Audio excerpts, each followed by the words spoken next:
All right, they give everybody a little bit of time to get back settled. Rusty said give him a minute. It's been about a minute. All right, we got a speaker tonight. John Eddie, if you notice, he's kind of starting to look like Robin Penn because he bought Robin's house. He's starting to kind of look like Robin a little bit. So now Mike Vosberg coming to speak. He spoke to us before. Always does a great job. Mike, it's all yours, buddy.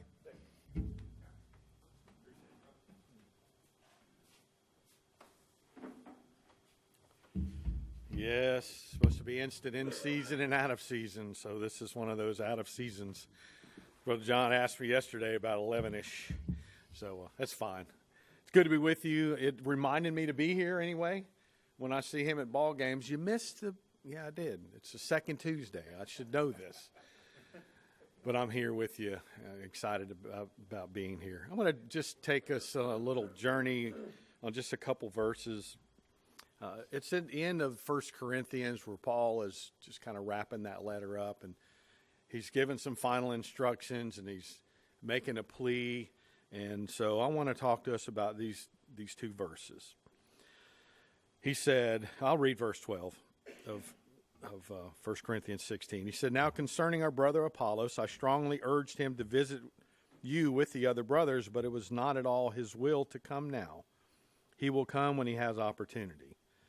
And then he said, be watchful, stand firm in the faith, act like men, be strong.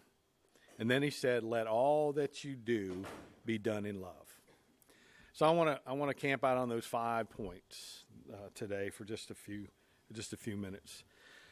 And it's important for us, and I'm reading from the ESV, and the reason I picked the ESV is because that's the only translation that I found that says, act like men. And so I wanted to talk to us about how to act like men. We need to be men. We need to act like men, look like men, talk like men, walk like men, be like a man. And Paul was pretty clear, act like men. So the first thing he says in this instruction as he's wrapping up this letter to the church at Corinth, he said, be watchful. In other words, stay spiritually alert.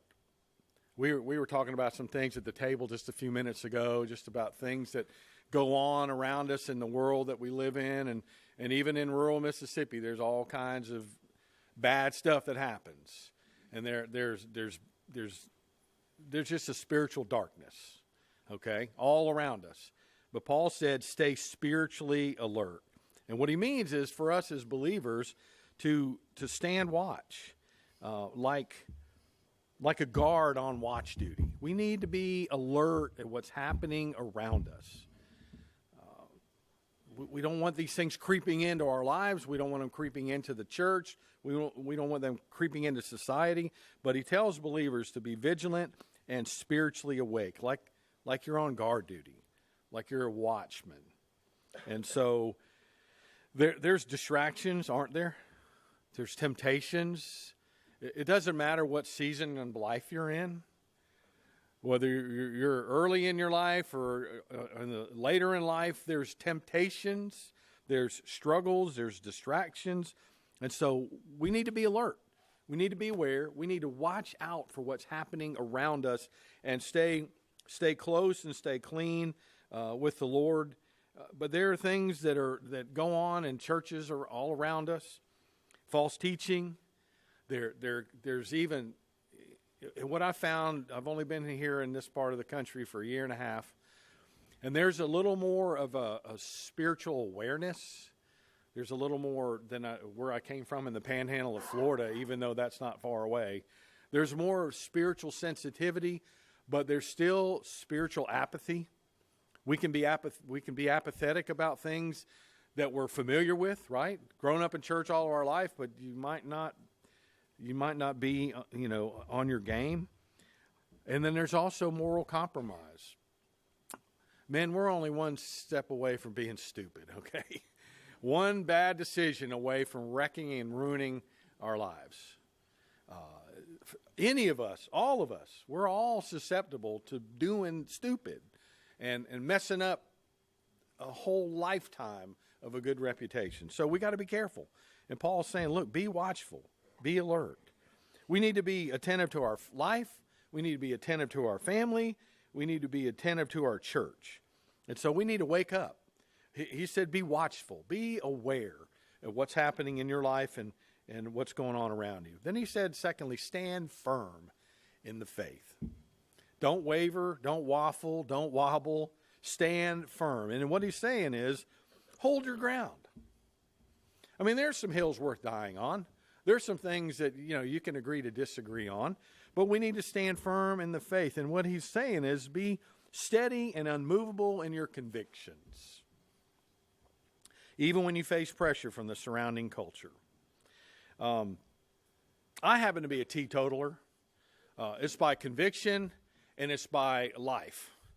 I grew up with alcoholic parents. I saw what it did. It did nothing good for them. It created hardship, heartache, heartbreak, fights, the whole deal. And I didn't want that in my life. Now, I can't tell you that I have not had a drink in my life, but I have chosen, not because I'm Baptist, but because by conviction, I'm just a teetotaler. I was a cop for years.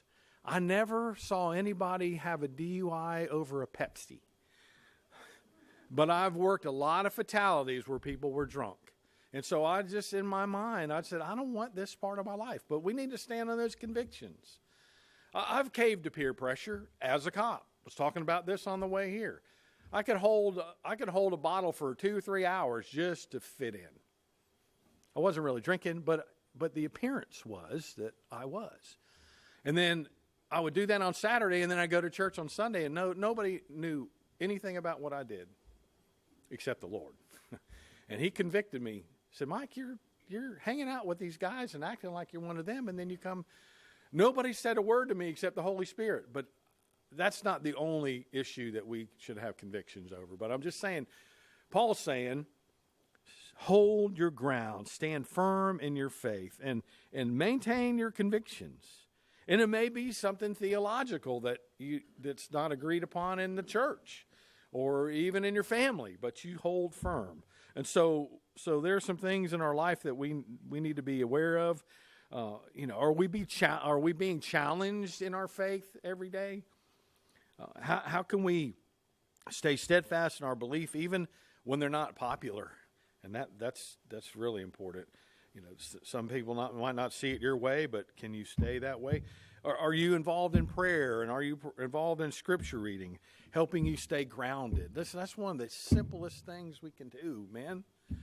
And it's one of the last things sometime that we do. I don't know if you're like me, but usually the first thing I look at is the weather, and then I look at Facebook. Why do I want to look at Facebook at 6 o'clock in the morning? But we all have the propensity to look at stuff instead of what's most important, like turn to your Bible app on your phone maybe, or play some Christian music or something. But we've got to be doing those basic things to stay grounded. So he said, stand firm. And number 3, where he said, act like men. Act like men. Be courageous. Be courageous. Now, there's a whole thing about be courageous years ago, but that hasn't gone to the wayside, man. We need to be courageous. Courageous in our walk with the Lord. Courageous in our family. What it means, the word act like men, simply does mean be courageous or be brave. To be a man, you take a risk. To be a man, you stand up. To be a man, you stand firm. It's a call to spiritual maturity, not physical machismo. I'm not how big you are, how strong you are, how tough you are, how bad you are. It's not that necessarily. It's not the absence of fear, but it's the resolution to act despite it because you fear God more than man. A lot of times we cave to the culture. And we don't have the fear of man fear of God like we do the fear of man. What are they going to think about me? How are they what are they going to say about what I'm doing? We should fear God more than we fear man. And that's what Paul is telling us to do. So what does that look like in our life? What does true biblical courage look like? What does it look like in your life? And how is it different from that worldly macho image? That's the question we have to ask ourselves. Are we standing? Are we being men? Are we being courageous in the way that we lead our families? Are we being courageous in the way that we lead in church? Are we being courageous? Or are we just caving to what the pressures are all around us? And then number 4, he said to be strong. Act like men and be strong. It sounds like a contradiction, but it's not. We rely on God's power to be strong, right? The Bible tells us that God didn't give us a spirit of fear, but of power and of love and of a sound mind. So we need to have the fear of God and know that He doesn't put the spirit of fear in us, but we fear the Lord and we're strong because of His power, right? It's not that we rely on our own physical strength, but that we draw our strength from the Lord. Now, having physical strength is just kind of a man thing. I mean, God created us that way. We should be the stronger vessel, and there's some things that we should do to protect the weaker vessel, but it's not all about being the tough guy. It's about relying on the power of God to lead, to guide, to direct, to give us power. A godly man admits his weaknesses, and he finds his strength in Christ. But that's where the world has that upside down. You don't say you're weak. You don't admit any kind of weakness. You don't shed tears. You don't show emotion. You don't listen. I cried at Publix commercials when they came on in Florida. Man, I'd be crying every Christmas because I'm just tender-hearted. That doesn't mean I'm not strong and I'm not courageous and I don't fear God, but it's okay. And you may have grown up in a home where it wasn't okay. Everybody say, "Oh man, you got to be strong. Got to be strong." Got to be strong, got to be strong, got to be strong. This one's, something wrong. Got to be strong for them. Got to be strong for them. Got to be strong for your dad, for your mom. No, you don't. There's a certain amount. God wired you with emotions. And He wants them to be utilized properly. And it's okay to show that you don't have it all together. It really is. It's okay to not be okay.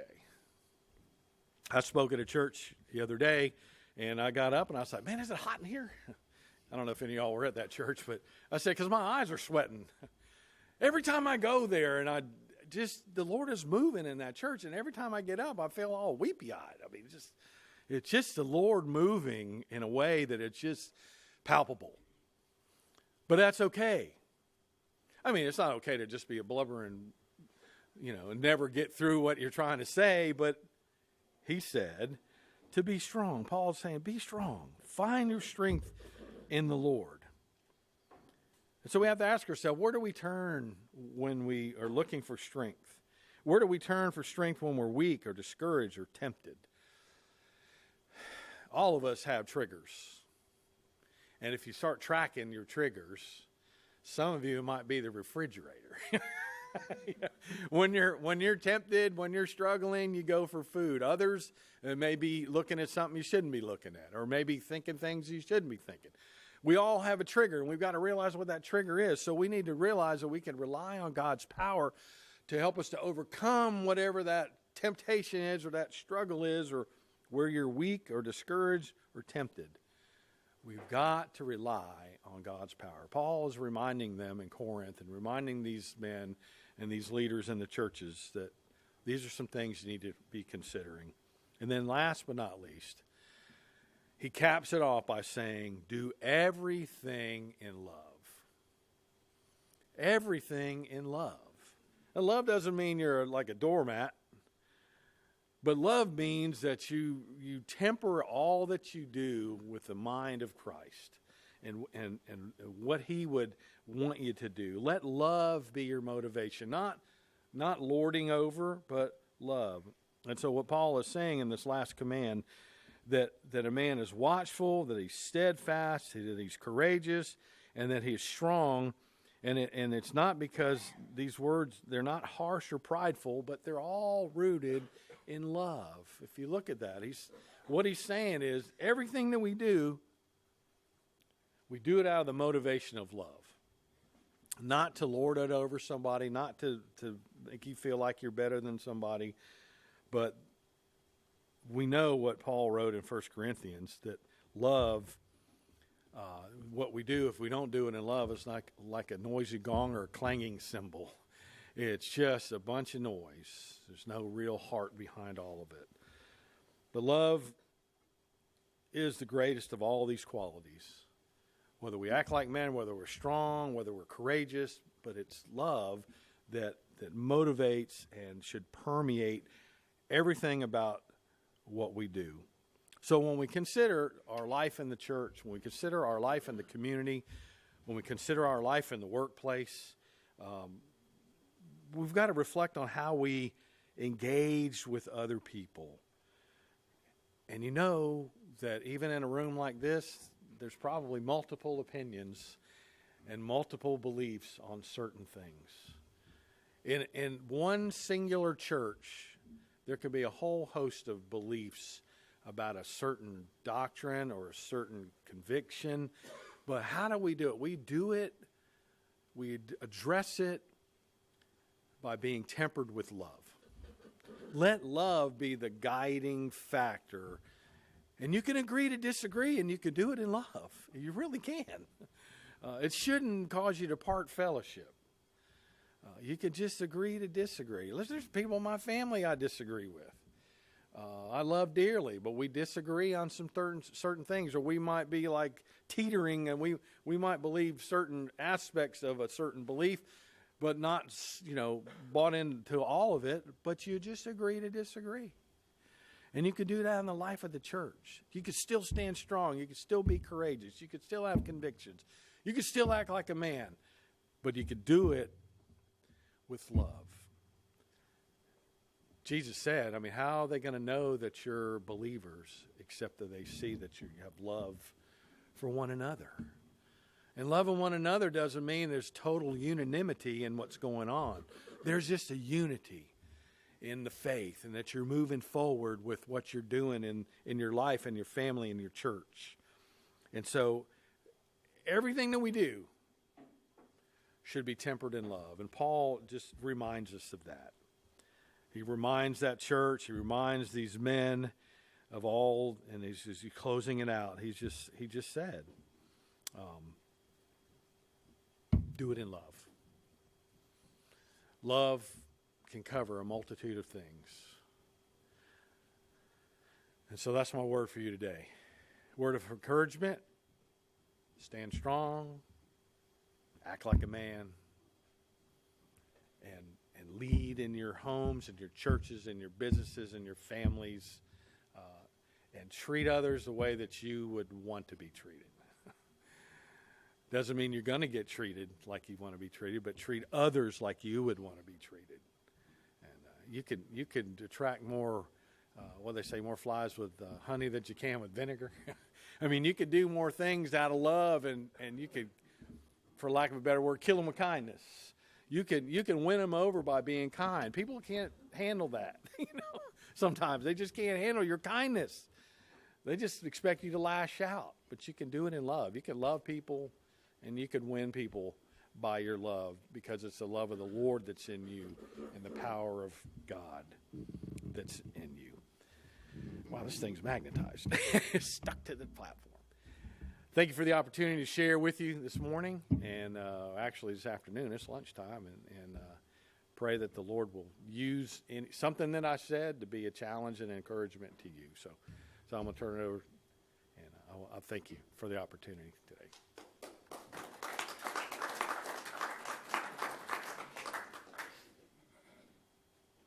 All right, Mike, I appreciate that. Anytime I can hear a message that steps on my toes, it's a good one, so I appreciate that. All right, any prayer requests, special prayer requests for today? I started off. Danny Altman, which is usually always here, said he was coming. He's nervously waiting a result from a biopsy. Supposed to get results tomorrow or Thursday. Not expecting bad news, but, be in prayer for him.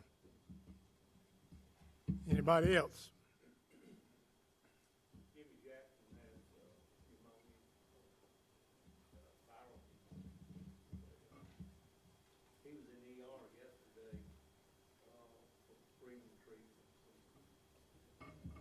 He was at church Sunday, wasn't he? I think he was. Oh, okay. That's Jimmy Jackson. Somebody else had it. Yeah, Jerome.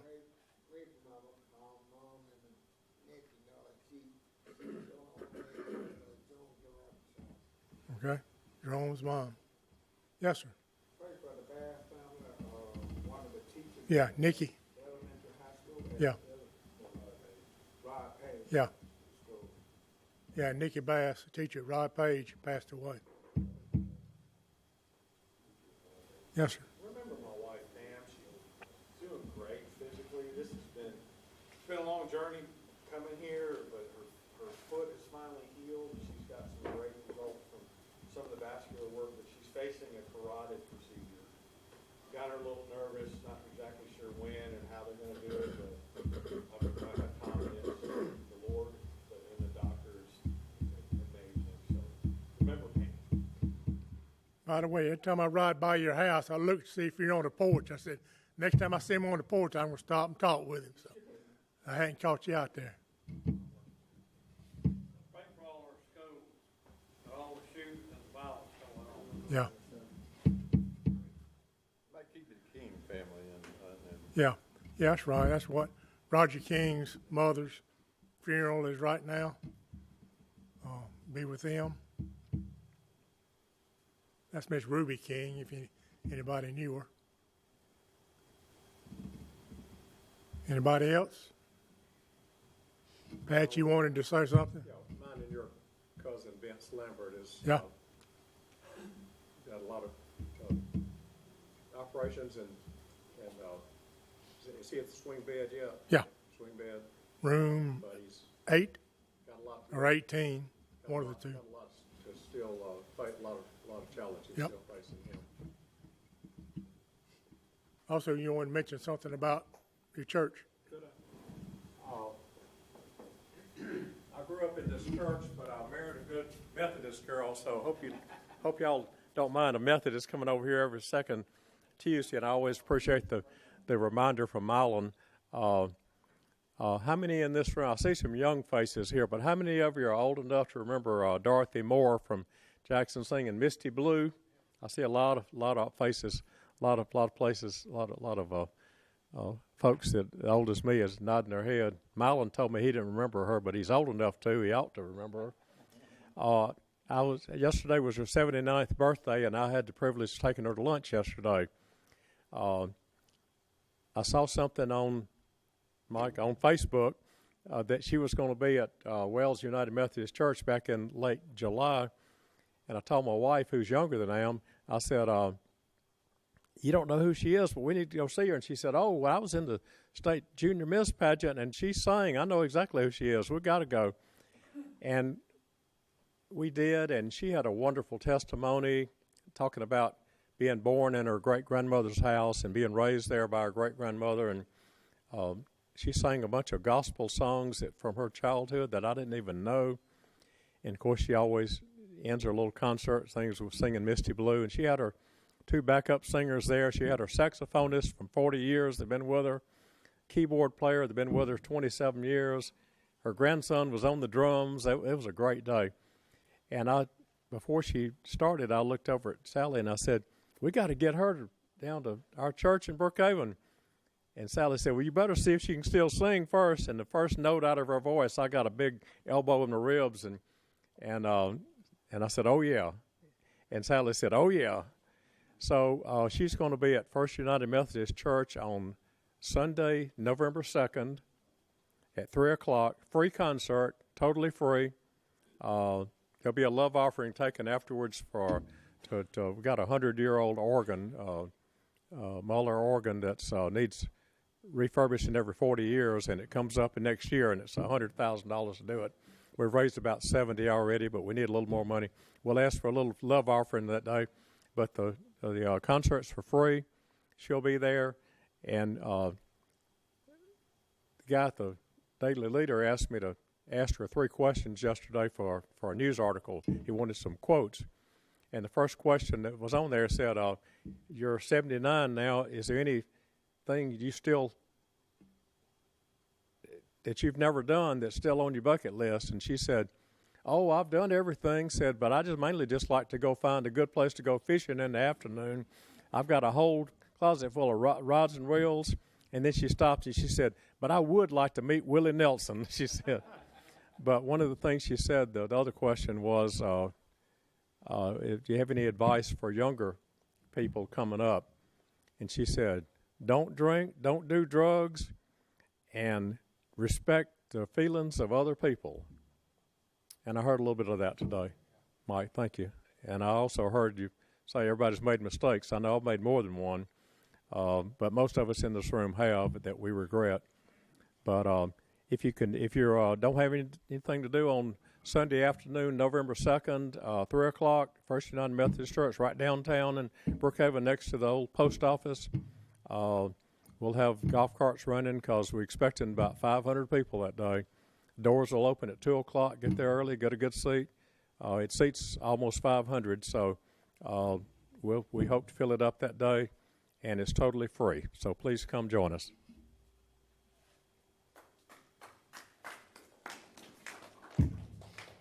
All right, any more?